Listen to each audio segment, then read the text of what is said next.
El Cid avec nous en direct de Doha au Qatar. Est-ce que vous pouvez nous raconter cette œuvre? Elle est impressionnante, spectaculaire, géante. Les qualificatifs ne manquent pas. Qu'est-ce qui la caractérise?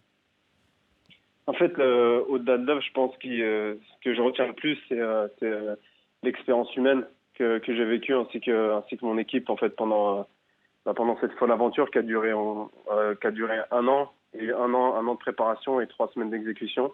Et l'idée en fait c'était d'aborder le sujet qui est la perception, qui est le titre du projet et en fait ouvrir ce dialogue sur comment on est souvent amené à juger des personnes ou des communautés sur des préjugés. Et la première fois que je suis allé en fait à Manchester, ça il y a en été 2015, j'étais j'avais en fait une idée déjà préconçue en fait du quartier. Je suis parti en fait pour créer une œuvre qui allait apporter de la beauté à un endroit sale. Et petit à petit, je me suis rendu compte que je me trompais complètement, que l'endroit n'était pas sale, que les gens n'étaient pas pauvres, ne vivaient pas dans la poubelle, mais vivaient de la poubelle, qui est complètement différent.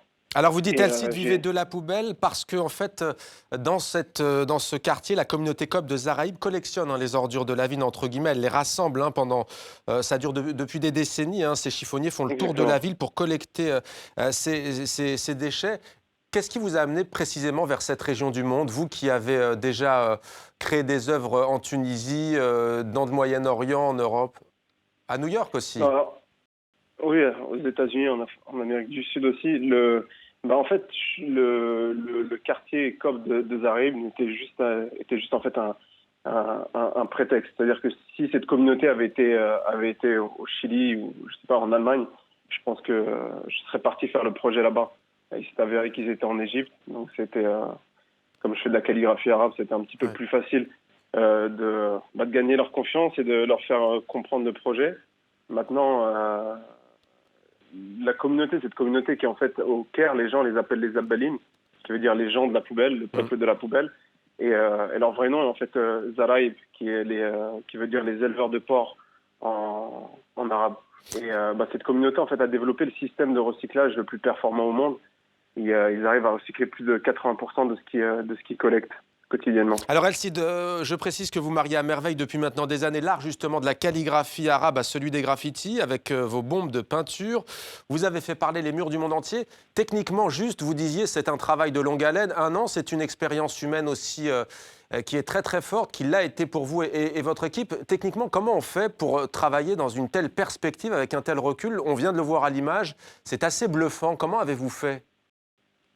En fait, j'ai pris une photo, je suis parti d'un sketch sur papier que j'ai ensuite collé sur la photo que j'ai prise en fait du haut de la montagne.